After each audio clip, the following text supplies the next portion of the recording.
মান জাআ বিল হাসানাতি ফালাহু আশরু আমসালিহা।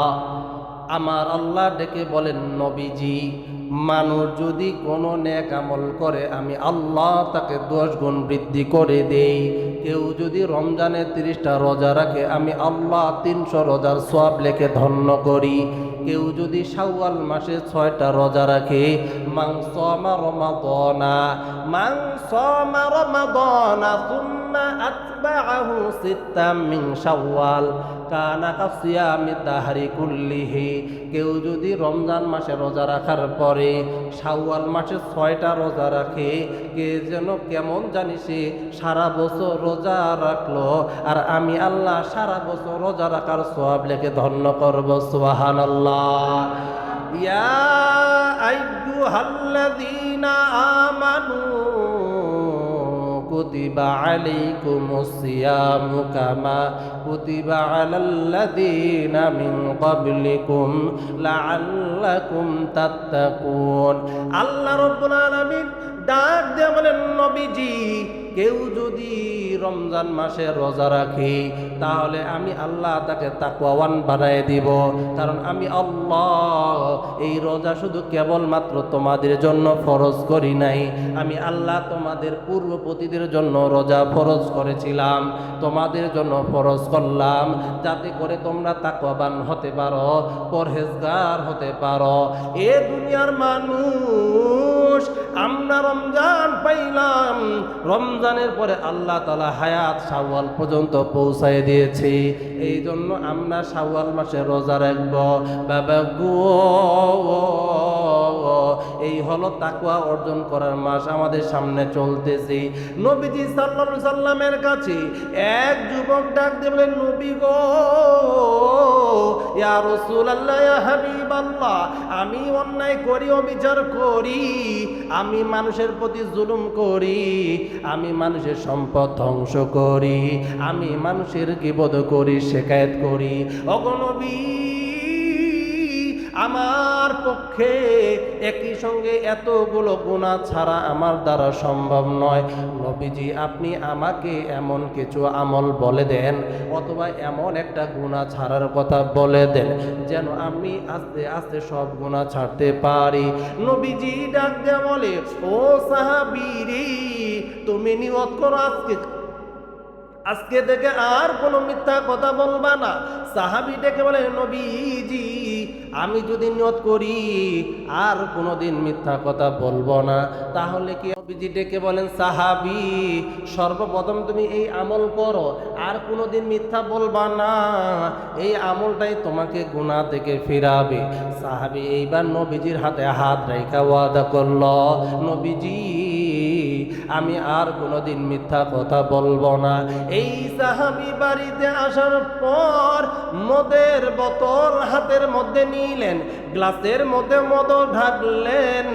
মদ যখন পান করবেন, পান করতে গিয়া যখন মদের বোতলটা মুখ পর্যন্ত লাগাইছে, হঠাৎ করে তার মনে পড়ে গেছে, কেউ যদি মদ পান করে দুনিয়ার জমিনে তার বিচার হইল, মদ পানকারীকে 60 অথবা 40 দররা মারা হবে, অথবা 40টা বেত আঘাত করা হবে। আমি যদি মদ পান করি আর আমাকে যখন বিচারক জিজ্ঞেস করবে, ও সাহাবী, বলো দেখি তুমি কি এই কয়দিন মদ পান করেছো, আমি তো মিথ্যা কথা বলতে পারবো না, আমি বলবো জি জি আমি তো মদ পান করেছি। আমাকে 60টা অথবা 40টা বেত আঘাত করা হবে, আমি এই বেতের বাড়ি খেতে পারবো না, আমি তো লাঠির আঘাত সহ্য করতে পারবো না, আমি আর কোনোদিন মদেই পান করবো না, রেখে দিলাম।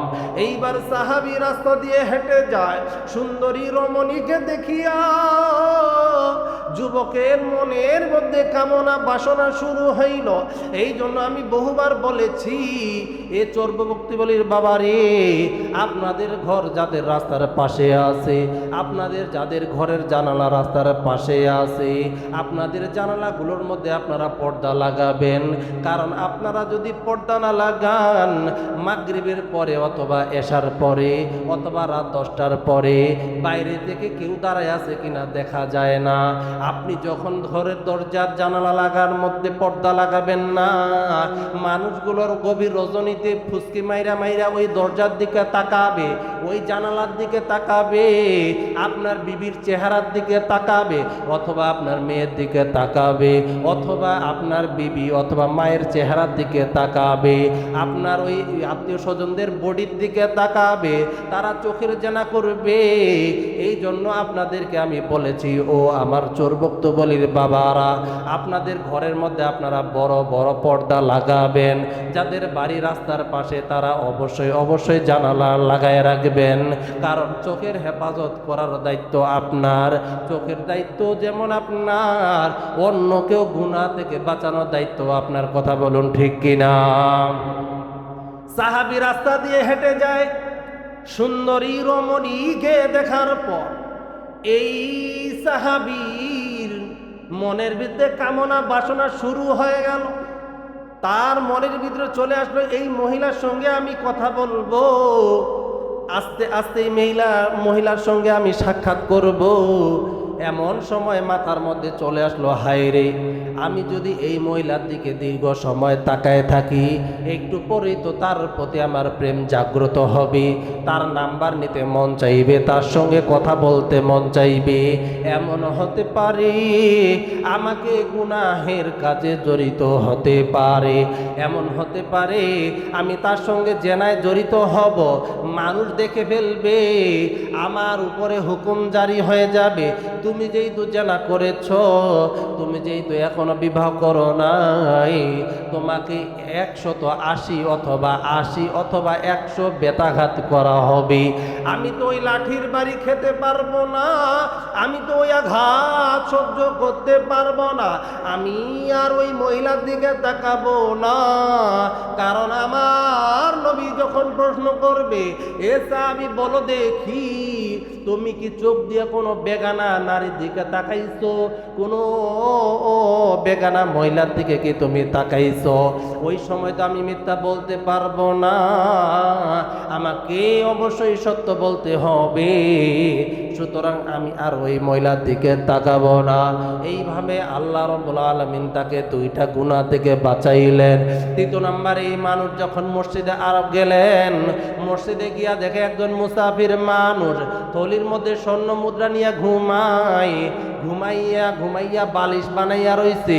কেমন জানি ঘুমের মধ্যে ওই থলিটা সরে গেল, এই যুবকের মধ্যে চোখের মধ্যে পড়ে গেল।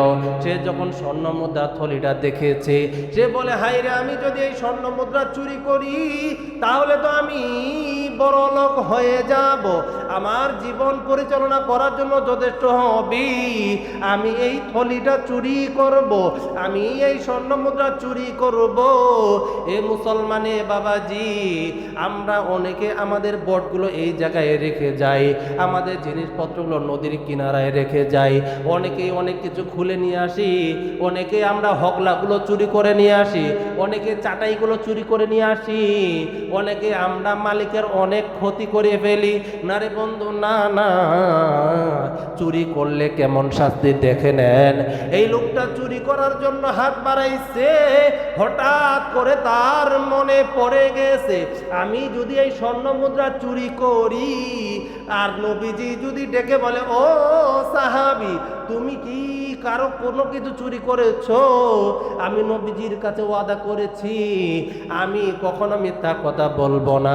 তখন আমি তো মিথ্যা কথা বলতে পারবো না, আমি স্বীকার খাবো, হ্যাঁ হ্যাঁ আমি চুরি করেছি। নবীজি ওই সময় অর্ডার দিয়ে দিবে, আমার হাত কাটার অনুমতি দিয়া দিবে, আমার হাত কেটে ফেলা হবে, আমি আর চুরি করব না। এইভাবে প্রথমবার, দ্বিতীয়বার, তৃতীয়বার যখন সে গুনার দিকে ফিরে আসলো, মিথ্যা কথা ছাড়ার কারণে আল্লাহ তাআলা তখন তাকে গুনাহ থেকে ফিরাইলো।